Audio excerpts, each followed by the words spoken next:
કે સામનો આટલું જ નહીં અહીંયા કરો, મેરે ધ્યાન બમ જાવે। प्रिय बंधुओं, हमारा राष्ट्र किस संकट के दौर में से गुजर रहा है, आप और हम सब भली प्रकार जानते हैं। ये कोरोना की बीमारी कुछ महीने पहले दुनिया में राक्षस का अवतार लेकर के आई और धीरे धीरे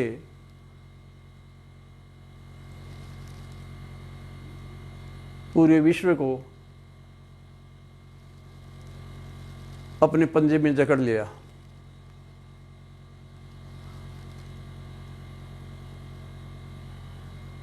हमारा राष्ट्र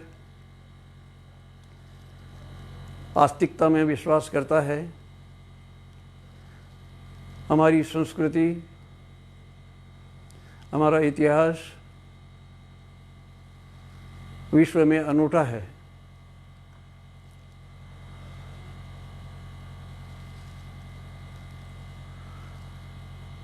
हमने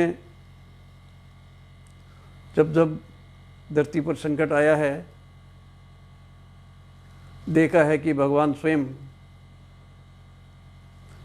सशरीर इस मृत्यु लोक में आते हैं,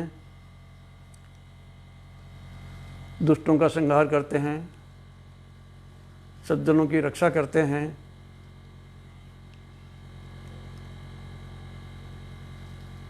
और धर्म की जगह पर धर्म की स्थापना करते हैं। और वो एक मनुष्य शरीर में रहते हुए एक व्यक्ति को किस प्रकार अपने परिवार में, समाज में, राष्ट्र में अपने उत्तरदायित्वों को निभाना है, वो अपने जीवन काल में पूरी शिक्षा देकर अपना शरीर छोड़ते हैं।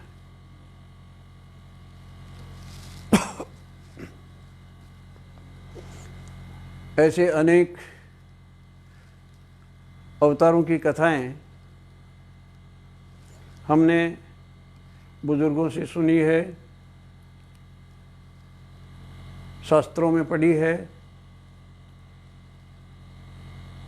और हमारा कितना ही बड़ा दुश्मन इस धरती पर क्यों ना आ जाए, समय ज़रूर लगा है, लेकिन हमने उनको परास्त किया है परमेश्वर की प्रेरणा से। ऐसा ही एक संकट आज पूरे विश्व में कोरोना के नाम से आया हुआ है। हम अपने देश की बात करें, हमारा पूरा राष्ट्र इस संकट की घड़ी में इस राक्षस से मुकाबला कर रहा है। पूरा राष्ट्र एक साथ खड़ा है।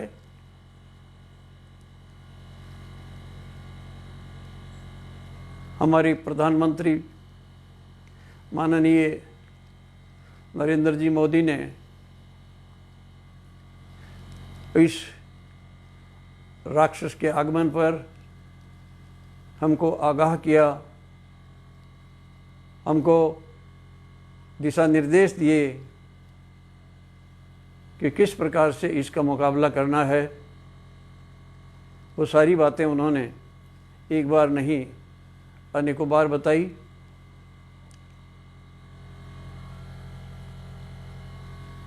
और समय समय पर मीडिया में ये सब बातें दिखाई जा रही है।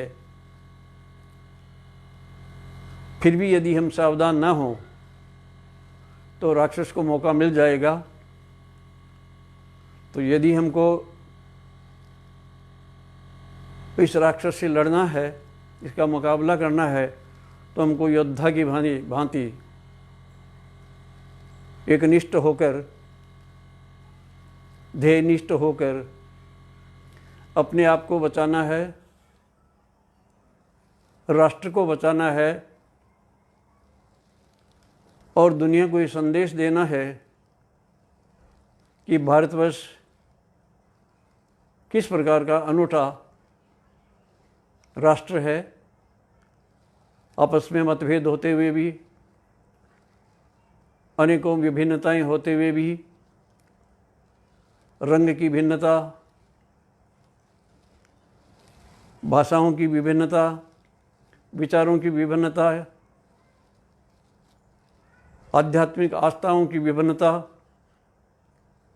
लेकिन इन विभिन्नताओं के होते हुए भी अवसर आने पर हम एक साथ खड़े रहते हैं।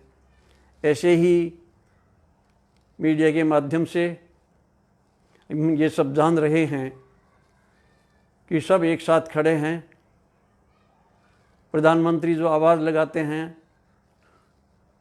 राष्ट्र के राज्यों के मुख्यमंत्री उनके साथ खड़े हैं, कोई पीछे नहीं है। प्रशासनिक अधिकारी, न्यायाधिकारी, विधिवेता, चिकित्साकर्मी, सेनाएं, civil defence, home guard, police, CRPF, इनकी जवान मोर्चे पर सन्नद्ध हैं।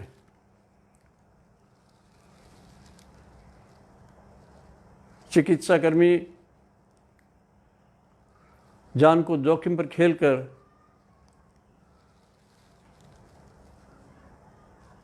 अपने हुनर से, चाहे वो उच्च अधिकारी है, चाहे सामान्य कर्मचारी है, अस्पतालों में जुटे हुए हैं। अपने माता पिता, पत्नी, बच्चों से बहुत नज़दीक होते हुए भी बहुत दूर हैं, मिल नहीं पाते हैं। और शेष जितने भी कर्मचारी हैं, सफाई कर्मचारी हैं, मीडिया कर्मी हैं, वो सब एक साथ खड़े हैं।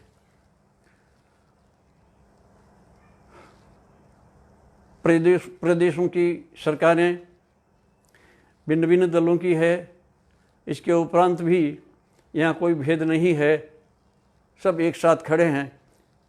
यही हमारा राष्ट्र धर्म है, यही हमारा राष्ट्रीय कर्तव्य है, यही हमारी एकता है, यही हमारी शक्ति है, जिसके कारण हम विश्व में कुछ अनूठे से रहे हैं। मीडिया में इस कोरोना का महाविनाश, सर्वनाश का तांडव हम रोज देख रहे हैं। हमारे देश में भी बहुत सारे लोग संक्रमित हुए, उनमें से जांच करने पर कुछ लोग निगेटिव मिले, कुछ लोग पॉजिटिव मिले। जिनका इलाज करना था, इलाज करके उनको घर भेज दिया। बहुत सारे लोग इस रोग की जकड़ में आके मृत्यु को प्राप्त हुए हैं। और जो चिकित्साकर्मी अपने रिस्क लेकर के भी, जोखिम लेकर के भी इसमें लगे हुए हैं, इलाज में लगे हुए हैं, वो वास्तव में धन्यवाद के पात्र हैं। उनको सदैव खतरा बना रहता है कि कब किसकी बारी आ जाए, कब ये हमको पकड़ ले, कब ये इसके हम आक्रांत हो जाएं। इस खतरे को मोल लेकर के वो युद्ध लड़ रहे हैं। हमारे पूर्वजों ने जब ऐसे संकट के समय आए हैं,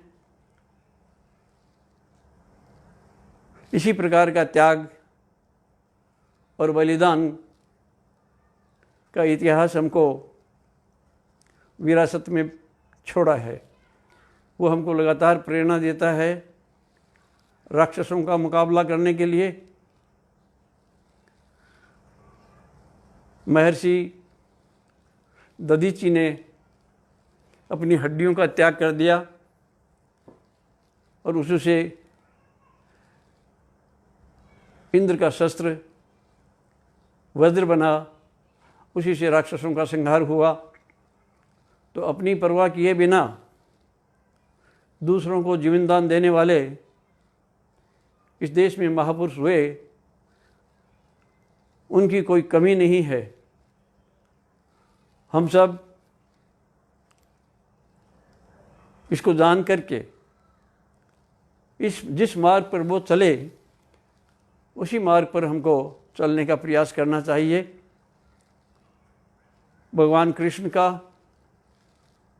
तो अंत समय में जब शरीर छोड़ने वाले थे, विष भरा तीर उनके लग चुका था, तो उनके सारथी दारुक ने पूछा कि आप 3 काम करने आए थे, दुष्टों का संहार करने के लिए, सज्जनों की रक्षा करने के लिए और धर्म की स्थापना करने के लिए। अब आप जा रहे हैं, आप क्या अनुभव करते हैं कि आपने काम पूरा कर लिया? तो भगवान श्री कृष्ण ने कहा कि मैं नहीं कर सका, क्योंकि मनुष्य शरीर की मर्यादा होती है, उसकी आयु निश्चित है, वो आया है तो जाना भी पड़ेगा। तो दारुक ने पूछा, आप तो जा रहे हैं, हमको किसके भरोसे छोड़ रहे हैं? हमारे लिए और संसार के लिए आपका क्या संदेश है? उसमें भगवान ने मुस्कुराते हुए जवाब दिया कि जो मैंने किया वही तुम करो। तो भगवान का अनुकरण, श्रेष्ठ लोगों के आचरण का अनुकरण, यह हमारा इतिहास रहा है। ऐसे समय में जब हमारे सामने ऐसा एक वैश्विक संकट आया हुआ है और उसने हमारे किसी जीवन के किसी क्षेत्र को अछूता नहीं छोड़ा है, हमारी अर्थव्यवस्था बिगड़ गई है, आगे और बिगड़ सकती है, वैतनिक कर्मचारियों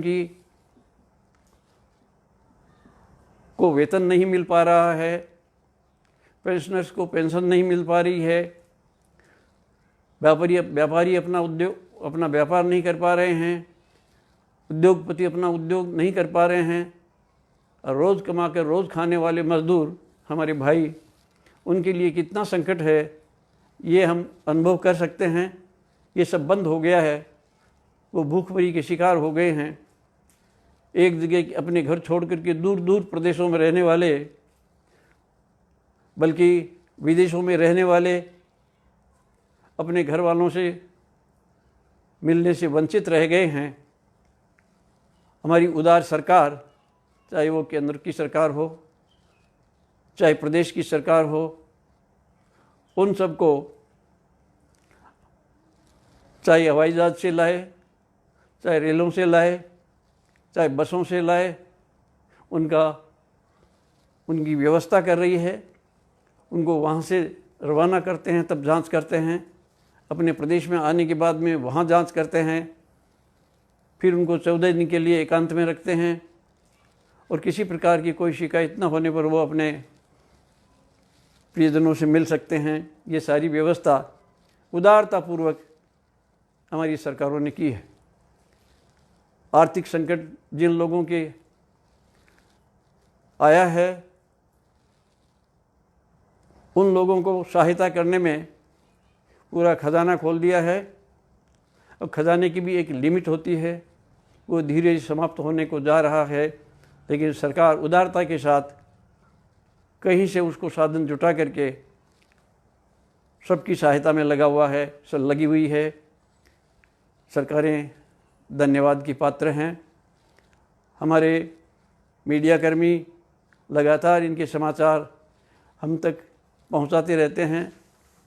जहां जान की जोखिम है वहां जा करके वहां की खबरें ला करके हमको देते हैं, और जो सफाई कर्मी हैं वो रिस्क लेकर के और सफाई के कार्य में लगे हुए हैं।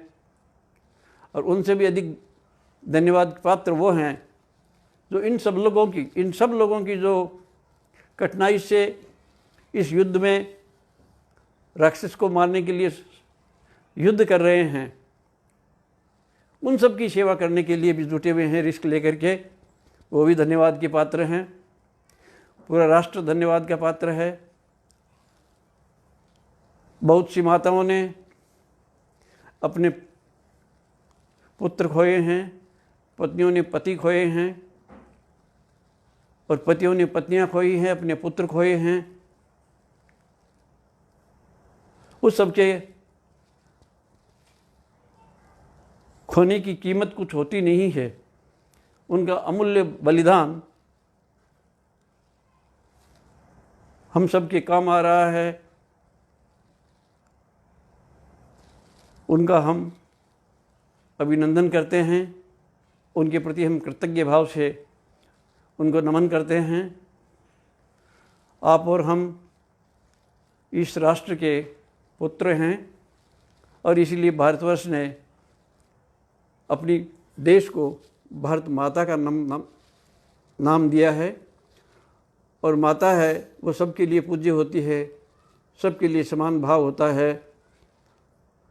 उसकी हम सेवा करते हैं, उसकी बंदगी करते हैं। यही हमारा सपूत होने का दावा है। समय समय पर कुछ छोटी मोटी ऐसी आलोचनाएं अफवाह के रूप में आ रही हैं। कुछ नादान और मूढ़ लोग इस रोग को फैलाने में सहायता कर रहे हैं। ये मीडिया के माध्यम से हम देखते हैं। भगवान उनको सद्बुद्धि दे। सरकार उनके ऊपर पूरी नज़र रखे हुए है, वो बच नहीं पाएंगे। हम इस देश के प्रति क्या कर सकते हैं, ये हमारा माँ है, तो इस माँ को हम सदैव अर्पित हैं। और ये जो युद्ध लड़ रहे हैं, उस युद्ध में कोई प्राप्ति नहीं है। फिर भी युद्ध लड़ने वाला योद्धा होता है। भगवान कृष्ण ने योद्धा के लिए संदेश दिया है, कर्मण्येवाधिकारस्ते मा फलेषु कदाचन मा कर्म फलेषु। तो अपने अधिकार का मांग न करके कर्तव्य को ही अधिकार मांगना, और युद्ध करते समय कभी कोई परिणाम की अनुकूलता की कामना नहीं करके, क्योंकि मुझे मुकाबला करना है। हतो वा प्राप्स्यसि स्वर्गम जित्वा व भोक्ष्यसि महीम तस्मात् उत्तिष्ठ कौन्तेय युद्धाय कृत निश्चय। हम भी अर्जुन की भांति भगवान के इस संदेश को धारण करें और युद्ध का निश्चय करके खड़े हो जाए, कोई निष्क्रिय न रहें। यद्यपि हम जानते हैं कि इस संकट की घड़ी में स्त्री, पुरुष, बच्चे बच्चियां, युवक, प्रौढ़, वृद्ध लोग, सभी की इच्छा है कि इस युद्ध को हम लड़ें, और अपनी क्षमता के अनुसार सब कुछ किया जा रहा है। लेकिन मैं ऐसा अनुभव करता हूँ कि इतना सब कुछ करने के उपरांत भी पर्याप्त नहीं है।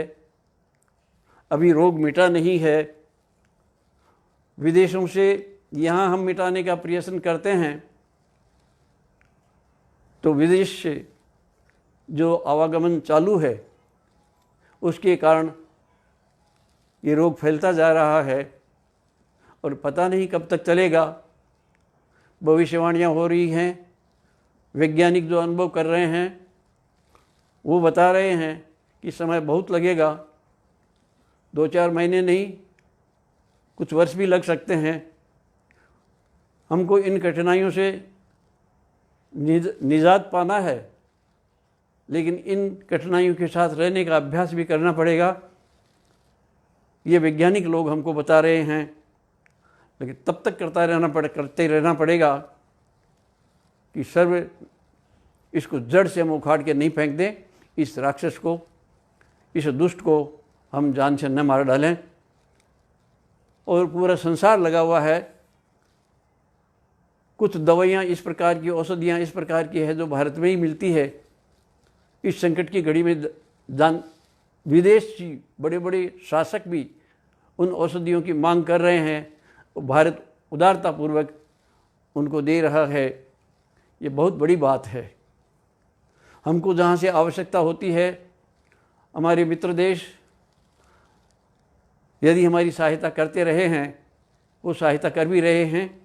परस्पर ये सहयोगी पूरे राष्ट्र को, पूरी दुनिया को एक करता है। इस भाव को हम अनुभव करें और जो हमको निर्देश दिए गए हैं कि ये सावधानियां रखनी चाहिए, जैसे सोशल डिस्टेंसिंग और मास्क लगा करके रहें, और ये हाथ बार बार धोने की जो हमको दी जा रही है, ये वैज्ञानिकों की खोज ही बता रही है कि किसी प्रकार की असावधानी न रखें, घर से बाहर न निकलें। और जो ये लॉकआउट हुआ है, लॉकडाउन हुआ है, इसका हम पालन करें, क्योंकि इस आवागमन से इस रोग के फैलने का और अधिक डर रहता है। कठिनाइयाँ अवश्य होती हैं। कुछ लोग इस प्रकार की आवाज़ भी उठा रहे हैं कि बहुत कठिनाई हो गई है, इसके कारण लॉकडाउन को लंबा नहीं करना चाहिए। लेकिन कठिनाइयाँ तो सह ली जाएगी, मौत को सहने के लिए कौन तैयार है? ये राष्ट्र ऐसा नहीं कर सकता है। ये हमारी मानसिकता बताती ही नहीं है। हमारी मानसिकता तो ये बताती है कि अपने जीवन को देकर भी किसी की जान बचाई जा सकती है, तो बचाएं। हमारे पूर्व के इतिहास में एक हमारे महात्माओं ने जो मार्ग बताया था,